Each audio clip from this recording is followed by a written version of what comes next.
हरे कृष्ण हरि बोल। ओं अज्ञानतिमिरन्धस्य ज्ञानाञ्जनशलाकया चक्षुर्मिलितं येन तस्मै श्रीगुरुवे नमः।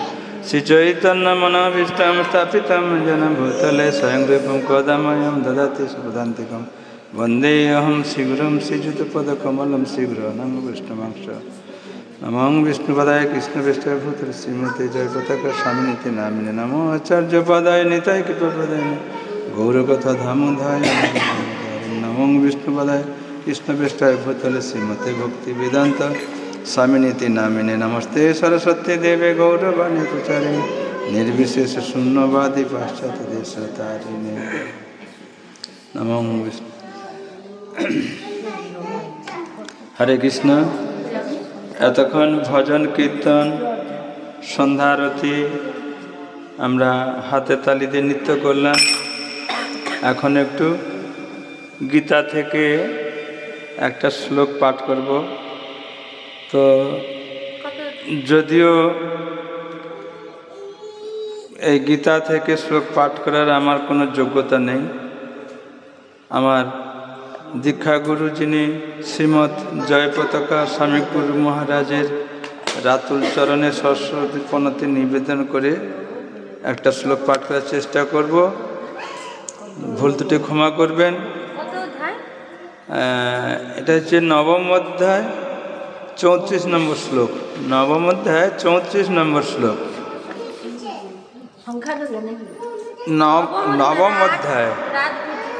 নবম অধ্যায় রাজগুচ্ছ যোগ 34 নম্বর শ্লোক। পৃষ্ঠার সঙ্গে হবে নি ওখানে কথা কই দিছে মাতাজি ওখানে এটা খুঁজে দেন।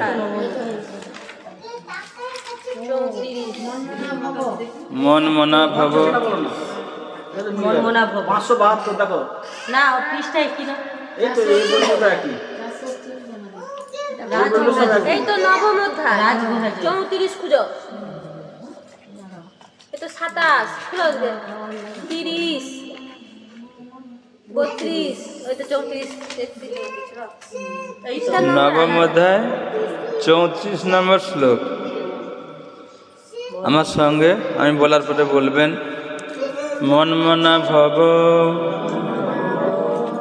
মদ্ভক্তা মজ্জাজি মাম নমস্কুরু মামে বৈশাসী যুক্তবৎমানম মৎপরায়ণ মনমনা ভব মদ্ভক্তা মজ্জাজি মাম নমস্কুরু মামে বৈশাসী যুক্তবৎমানম মৎপরায়ণ মনমনা ভব মদ্ভক্তা মজ্জাজি মাম নমস্কুরু মামে বৈশাসী যুক্তবৎমানম মৎপরায়ণ।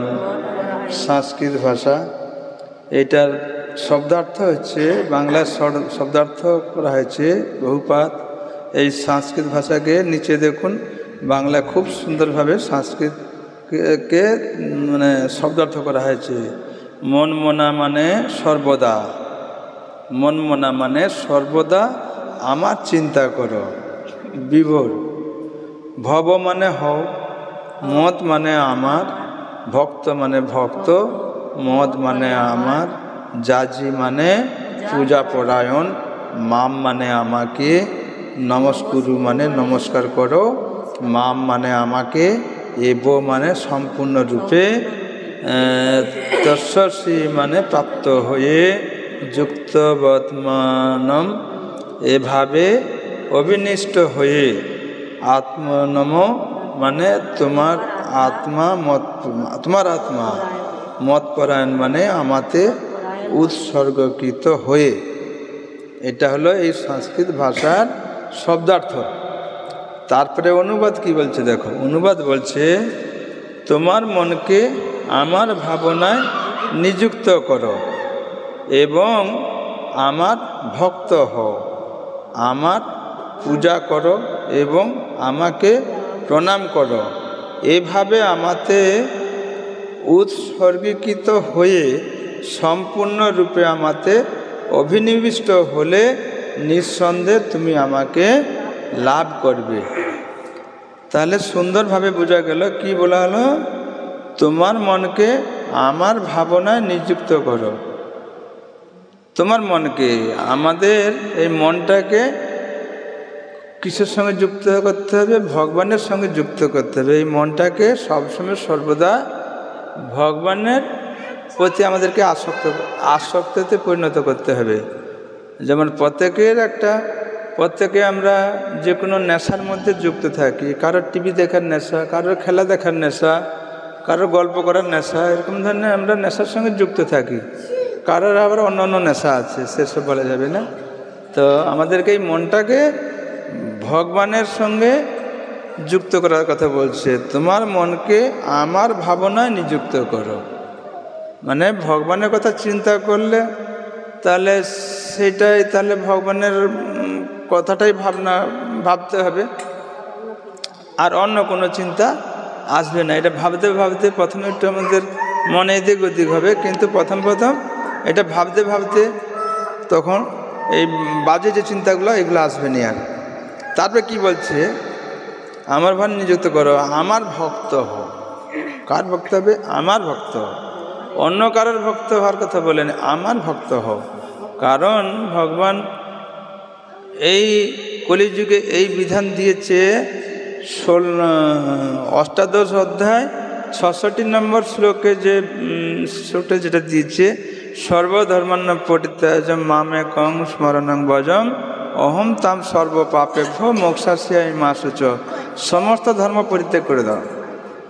এই যুগে 33 কোটি দেবদেবীর, এই যুগে মানুষের পরমায়ু কম। 100 বছর পরমায়ু, 100 বছরে আমরা পৌঁছাইতে পারি না।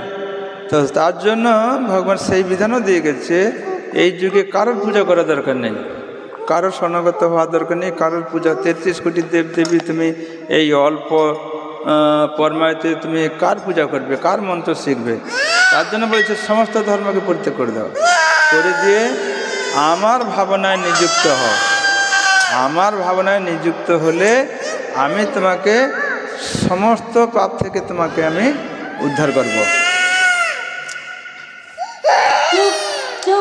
তো সেই জন্য তারপরে কি বলছে? আমার ভক্ত হও, আমার ভক্ত হও। এবার আমার পূজা করো, আমার পূজা করো। আমার ভক্ত হও মানে আমার পূজা করো।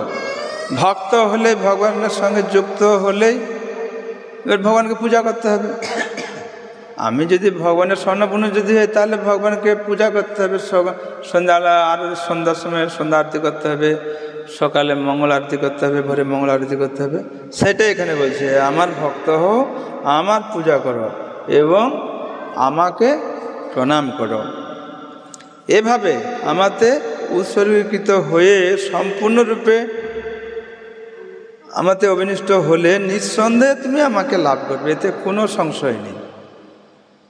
তুমি এক চিত্তে এক মনোযোগ সহকারে যদি তুমি ভগবানের সঙ্গে যদি অভিনিষ্ট হয়ে যাও, তাহলে সম্পূর্ণরূপে তুমি আমাকে লাভ করবে, এতে কোনো সন্দেহ নেই। সন্দেহ রাখা যাবে না। আমাদের মনের মধ্যে অনেক সন্দেহ জাগে, এটা করলে কি ঠিক হবে, এটা করলে কি ঠিক হবে, কিন্তু এই সন্দেহটা আমাদের মধ্যে রাখা যাবে না। আর সন্দেহ হচ্ছে এমন একটা জিনিস, এই মানুষের মানে ক্রোধ যেমন একটা খুব মানে বিপজ্জনক জিনিস, এই সন্দেহ মানুষকে সর্বনাশের পথে ঠেলে দেয়। এই সন্দেহ করে যাবে না। হ্যাঁ, এইবার এইখানে তাৎপর্য আবার কী বলছে দেখুন। এই শ্লোকটিতে স্পষ্টভাবে বলা হয়েছে যে কৃষ্ণ ভাবনামৃত এই দূষিত জগতের বন্ধন থেকে মুক্তি লাভ করার একমাত্র উপায়। কখনো কখনো অসাধু ব্যাখ্যাকারীরা এখানে স্পষ্টভাবে প্রদত্ত অর্থ পরমেশ্বর ভগবান শ্রীকৃষ্ণের উদ্দেশ্যে ভক্তিযোগে সমস্ত সেবা সম্পাদন করতে হবে বিকৃত করে থাকে। দুর্ভাগ্যবশত অসাধু ব্যাখ্যাকারীরা পাঠকের চিত্ত কৃষ্ণ বিমুখ করে তোলে এবং তাকে বিপদে চালিত করে।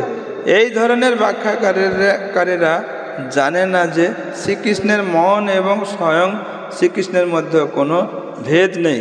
শ্রীকৃষ্ণ সাধারণ কোনো মানুষ নয়, তিনি স্বয়ং পরম তত্ত্ব। তার দেহ, তার মন ও তিনি নিত্য স্বয়ং অদেয় পরম তত্ত্ব। শ্রী চৈতন্য চরিতামৃতে আদিলীলায় ৫ম অধ্যায়ে ৪১ নম্বর শ্লোকে ৪৮ শ্লোকে অনুভাব্য ছিল ভক্তির সিদ্ধান্ত সরস্বতী ঠাকুর কুর্ম পুরাণ থেকে উদ্ভূত করে বলেছেন, দেহ দেহে দেহি বিভেদেহম নশ্বরেহ বিখ্যাতে কচ্ছিত। অর্থাৎ পরমেশ্বর ভগবান শ্রীকৃষ্ণ ও তার দেহের মধ্যে কোনো ভেদ নেই।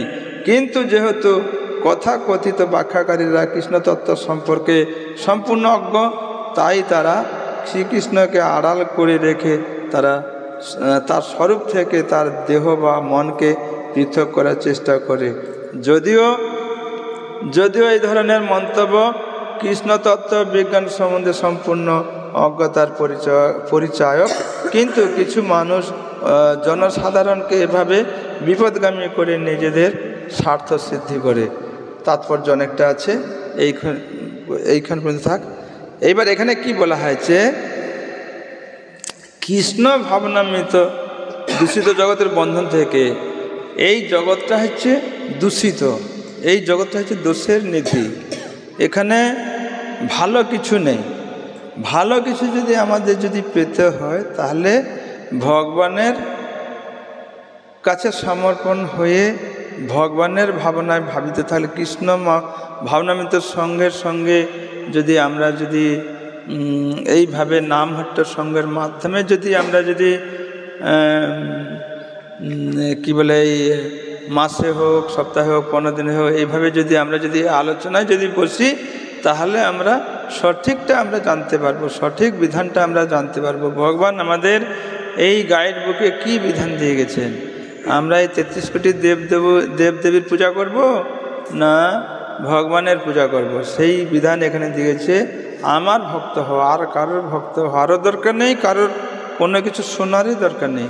এখন বর্তমান যুগে বহু রকম মানুষ রয়েছে, বহু রকম, সে হয়তো শাস্ত্র সম্বন্ধে কিছুই জানে না, সে মানুষকে আবুল তাবুল বলে অনেক রকম ভুল পথে পরিচালিত করে।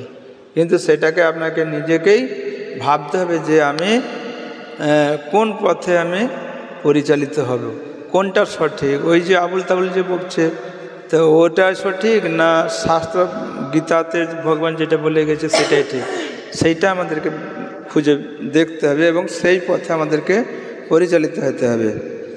তো এই যে সর্বধর্মান্ন পরিত্যাজম, ভগবান আর একটা গীতায় আর একটা শ্লোক আছে, গীতা অধ্যয়ন শিলস্ব প্রাণায়াম পরশচ নৈব সন্তি পাপানি পূর্বজন্ম গীতা নিচ। তুমি সমস্ত না, এই যে মুখবন্ধমে কয়েকটা শ্লোক আছে, গীতা অধ্যয়ন শিলস্ব প্রাণায়াম পরশচ নৈব সন্তি পাপানি পূর্বজন্ম কৃতা নিচ। যদি কেউ আন্তরিকভাবে এবং গুরুত্ব সহকারে ভগবদ্গীতা পাঠ করে, তাহলে তার অতীতের পাপ কর্মফল তাকে প্রভাবিত করতে পারে না। অতীতের পাপ কর্ম, এই যে যদি কেউ আন্তরিকভাবে, 36 পৃষ্ঠা, যদি কেউ আন্তরিকভাবে এবং গুরুত্ব সহকারে ভগবদ্গীতা পাঠ করে, তাহলে ভগবানের করুণায় তার অতীতের পাপ কর্মফল তাকে প্রভাবিত করতে পারে না। তারপরে বলা হয়েছে সর্বধর্মান্ন পরিত্যাজন, কত সুন্দরভাবে এখানে মুখবন্ধনে দিয়েছে, সর্বধর্মান্ন পরিত্যাজন মামেকম শরণং ব্রজ অহং তাম সর্বপাপেভ্য মোক্ষাস্যামি মা শুচ। সব রকমের অনুষ্ঠান পরিত্যাগ করে আমার শরণ নাও, তাহলে আমি সমস্ত পাপ থেকে তোমাকে মুক্ত করব, তুমি কোনো ভয় করো না। এইভাবে ভগবানের পাদপদ্মে যিনি সম্পূর্ণভাবে আত্মসমর্পণ করেন, ভগবান তার সমস্ত দায়িত্ব গ্রহণ করেন এবং সেই মানুষের সকল পাপ কর্মের প্রতিক্রিয়া থেকে তাকে রক্ষা করেন।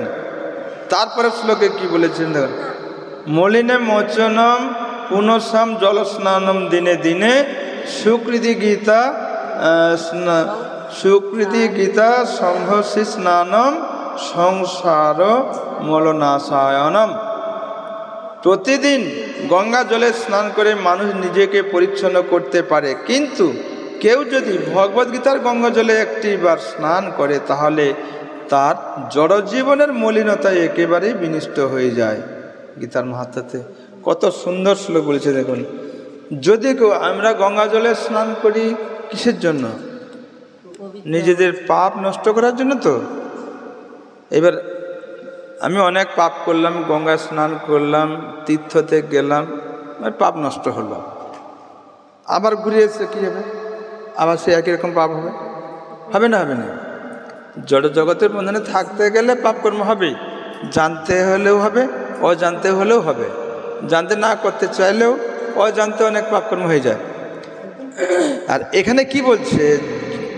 প্রতিদিন জলে স্নান করে মানুষ নিজেকে পরিচ্ছন্ন করতে পারে, কিন্তু কেউ যদি ভগবদ্গীতার গঙ্গা জলে একটিবার স্নান করে, এই ভগবদ্গীতার গঙ্গা জল কাকে বলা হয়েছে?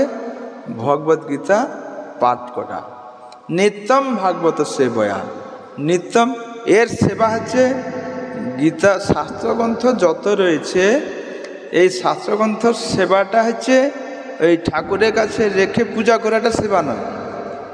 পূজা করব, ভগবানকে পূজা করব, ভগবানের আলেখ্য বিগ্রহতে আমরা সেবা করব, সেটা হচ্ছে পূজা। কিন্তু এই শাস্ত্রকে কী করতে হবে?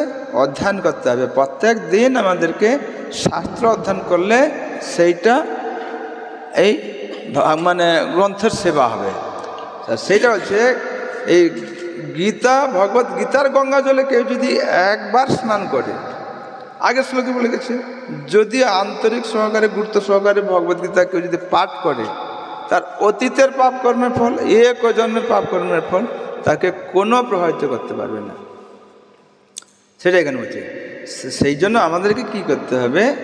আমাদেরকে প্রত্যেক দিন একটু করে গীতা আমাদের পড়াটা অবশ্যই উচিত। কিন্তু আমরা অনেক সময় পেরে উঠিনি, চেষ্টা করি কিন্তু পেরে উঠিনি।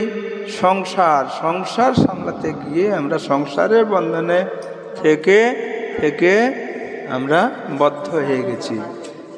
সংসার দাবানলে, সেই সংসার দাবানলে আমরা জ্বলছি। সেখান থেকে বেরোনোর উপায় পাচ্ছি না। কিন্তু সেখান থেকে আমাদেরকে ধীরে ধীরে বেরোতে হবে। এই মনুষ্য জন্ম লাভ করার পরে আমরা যদি এই সংসার বন্ধন থেকে না যদি বেরোতে পারি, তাহলে আমাদের এই জন্মটা বৃথা হয়ে যাবে। দ্বিতীয় অধ্যায় 40 নম্বর শ্লোকে যে ভগবান যে বিধান দিয়ে গেছেন, নেহাভি কর্মণা শক্তি প্রাত্যবয়ন বিদ্যতে স্বল্পস্বম অপস্য ধর্মস্ব ত্রায়তে মহাত ভয়াত। ভক্তিযোগের অনুশীলন কখনো ব্যর্থ হয় না এবং তার কোনো ক্ষয় নেই। স্বল্প অনুষ্ঠানের অনুষ্ঠাতা সংসার মহাভয় রূপ থেকে পরিত্রাণ করে। তুমি এই মনুষ্য জন্ম লাভ করার পরে তুমি একটু এই শাস্ত্রগ্রন্থ তুমি যেইটুকু পড়বে এবং ভগবানের সেবার সঙ্গে যেটুকু যুক্ত হবে সেইটাই তোমার থেকে যাবে। সেইটাই আবার ভগবান এত সুন্দর এই কলিযুগে বিধান দিয়েছেন। এত অল্প সাধন ভজনের মধ্যে ভগবানকে লাভ করা যায়, যেটা অন্য কোনো যুগে এই ছিল না, এই বিধান ছিল না। এমনকি এই অল্প সাধন ভজন করলে ফার্স্ট পুরস্কারের চেয়ে এটা ফার্স্ট পুরস্কার যেটা আছে সেটা হচ্ছে পরের জন্মে আমরা মনুষ্য জন্ম আবার পাব। এটা হচ্ছে ফার্স্ট পুরস্কার। তুমি অল্প যেটুকু তুমি এই জন্মে তুমি সাধন ভজন কমপ্লিট করতে পারলে না, তুমি বলো আমি বলো আমরা এই জন্মে হয়তো কমপ্লিট করতে পারলাম না, যতটা গেলাম। তারপরে আবার কী হবে? প্রথম পুরস্কার হচ্ছে মনুষ্য জন্ম পাবো। তারপরে আবার কী হচ্ছে? আবার যেইখান থেকে শুরু করছি আবার সেইখান থেকে শুরু করার সুযোগ দেবে ভগবান। এর জন্য কোনো সন্দেহ নেই। এই যে আমরা তো নিজেরাই তো উপলব্ধি করতে পেরেছি। এই যে গৌরাঙ্গ প্রভুর ছেলেটা, গৌরাঙ্গর প্রভুর ছেলেটার কথা চিন্তা করে তো, এর আগের জন্মের সুকৃতি না থাকলে এত সুন্দর মৃদঙ্গ বাজাচ্ছে, এত সুন্দর করতাল বাজাডে, সেও লেখাপড়া শিখতে যাডে, হ্যাঁ সেও কীর্তন করে। তাহলে এটা তার আগের জন্মের স্বীকৃতি ছিল। মানে ভগবান গীতায় যে বিধান দিয়ে গিয়েছেন সেটা আমরা প্রত্যক্ষ নিজের চোখেই তো আমরা দেখতে পাচ্ছি। তাহলে ভগবানের এই কথা কি মিথ্যা হবে? কোনো দিনের জন্য মিথ্যা হবে না। তাহলে আমাদের কি করাটা কর্তব্য? সবটা করতে হবে। সংসার এও দেখতে হবে আর এটাকেও দেখতে হবে। হ্যাঁ, সংসারে থেকে তুমি কিন্তু আনন্দ কোনো সময়ের জন্য পাবে না। এটা আনন্দ, দুঃখময় জীবন নিয়ে তোমাকে এই জগৎ থেকে চলে যেতে হবে। দুঃখ ছাড়া তুমি আনন্দ এখানে কোনো দিনের জন্য পাবে না। আনন্দ পেতে গেলে ভগবানের স্বর্ণপূর্ণ হতে হবে। সময় অনেকটা হয়ে গেছে, আপনাদের ঘর যাওয়ার সময় হয়ে গেছে। এইখানে ভাগবতের কথা বিশ্রাম দিলাম। ভুল ত্রুটি ক্ষমা করবেন, কথার মাধ্যমে কাউকে যদি আঘাত দিয়ে থাকি ক্ষমা করবেন। হরে কৃষ্ণ কৃষ্ণ কৃষ্ণ হরে হরে, হরে রাম রাম রাম হরে হরে। জয় জয় কৃষ্ণচন্দ্র ভগবান কি জয়। নিতাই গৌর প্রেমানন্দে হরি হরি বল। বুধবার